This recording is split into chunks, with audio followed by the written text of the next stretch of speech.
Well, ladies and gentlemen, get your drinks in, get your snacks, because we have the Jamie Marchi in the Court of Appeals. We're going to have a quick look through it. It's not going to be that much. It is quite a big document, but we're going to skim through a few sections. So this is Jamie Marchi's response. Got the tables of contents, going through, obviously you know all this. Normal things. And we're going to start off straight away with the statement of facts. Mostly because while I was reading through this, something took my eye that I was like, right, okay. This has actually been redone from when she actually first told her story. And it's kind of interesting because, so obviously it goes through everything here, and obviously, you know, it says who she is, you know, voice actor, screenwriter, whatever. And obviously it says that she's going against VM. So, while we go through, obviously you've got her appellant assault on Appellee Marchi. This is the one that got me a bit like, oh right, okay, she's changed this a bit. So this is how it started. In approximately 2011, so when all this started, it was 8 years prior. Jamie Marchi worked as a voice actor for Funimation Productions. On one occasion, while at Funimation's headquarters in Flower Mound, Texas, she was waiting in the lobby when VM approached her.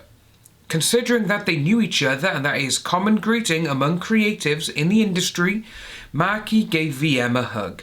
So first of all, considering they knew each other, first of all, is getting rid of the word friendship. Because, well, this is what we've seen Marchi say, that, she was friends with him. She's had tons of great times with him and everything else. But they've got rid of the word friend because this makes it sound like, oh yeah, they knew each other, but they weren't exactly close. That's what they've done.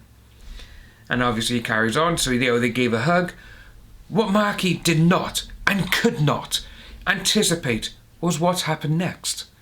Commenting on Marchi's hair, VM began running his hand through the back of her hair, until his palm from the back of her skull. VM splayed his fingers, and moved his hand to the base of her neck, after which he clenched his hand into one fist, grabbing her hair at the roots, and jerked his fist, yanking her head backward. Having control of Jamie Marchi, he then pressed his lips to her ear and whispered something like this.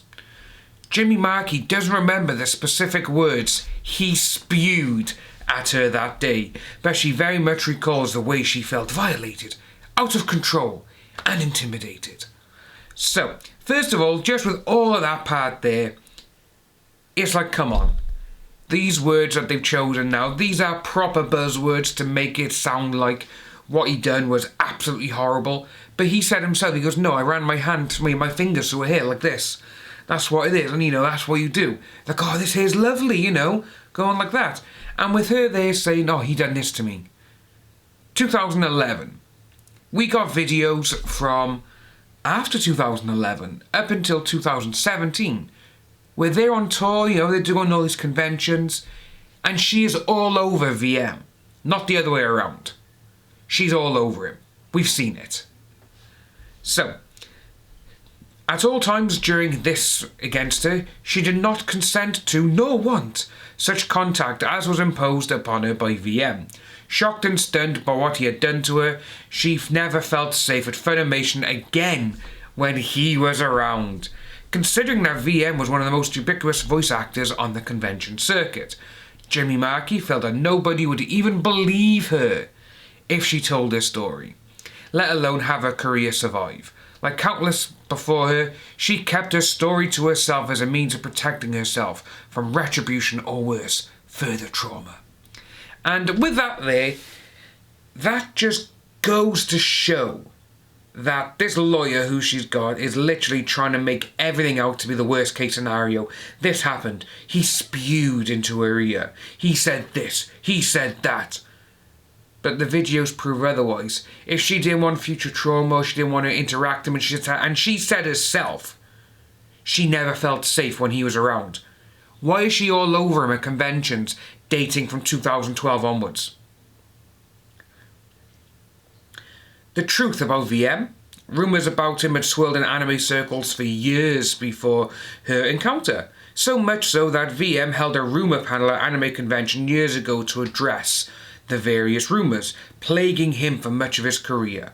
So the biggest problem I have with all of this first is that a lot of people are saying, yes, he done this. But everyone's story is completely different. The only one that is actually consistent is Jamie Marchi. But again, no, she's probably taken that he ran his fingers through my hair, and again, literally, you do that, that's what it's going to be like. You're like, oh, this hair is lovely, you know, oh, I love this colour, whatever. And saying that he'd done this, and then he went, like what, is he a vampire? And again, I keep going back to it. We have seen video footage from 2012 onwards where she is all over him. And anyways, with all this, obviously, the rumours going around, on February 8th, Jamie Marchi bravely told his story. Says there, you know, where is it? We'll give a kiss on the cheek, but even for an affectionate environment, this felt off. I didn't say anything to him about it, though. It was just his fingers in my hair. I didn't think it was a big deal. At that point, he splayed his fingers, put his hand at the base of my skull and made a fist. When he did this, he grabbed my hair close to the root, so her story is completely different to what he's already put down, her lawyer, effectively preventing me from moving my head at all. He then jerked his fist. He said something, he whispered, not spewed. Again, this is what they say just to get people, that's naughty, he spewed. So anyway, carried on. And obviously March the 8th last year, she received a demand that she preserve all electronically stored information and all this, which we saw all of that and they were a bit like, why have we got to do that? Why should we do that? And it's like, well, you're saying a lot of bad stuff online about someone. He's taking you to court for defamation. And with that there, we saw Ron Toye deleted the majority of his tweets, emails and everything, and texts. And we saw some texts from the other person who he's sending them to, where he was literally saying to the guy, well, it's blackmail basically. You get rid of him or we're going to withdraw the money. And it's like, wow, okay. So anyway, going on, Appellant admits under oath to doing this. He didn't admit. Again, they have literally saying what we've all been saying. They are twisting words. This is what lawyers do when they're trying to go against someone who is literally suing this person for defamation. Appellant filed his original petition on April 18th last year, making almost no reference to Jamie Marchi. Indeed, VM cited only Marchi's February the 8th tweet and a couple of tweet replies, neither of which reference him nor make any statement of fact, defamatory or otherwise. No, but she did threaten him. While sworn under oath in his deposition, he plainly admitted to assaulting. No, he never. So, this is what he's saying. And I'm like, oh my gosh, I love your hair. And she's like, I know, I just got it. And I walked around the counter and I was kind of standing there, kind of flipping it and like, oh my gosh, you're really beautiful. I love it. And I put my hand up in the bottom of it and I'm like, oh, this is great. Though the camera veered slightly to the right just before, VM gestured on camera about the tight grasp he had over her hair. See, that's it straight away. No. He is literally saying something which is KV completely. He's twisting words and fitting them to his own narrative. We have seen this happen so many times.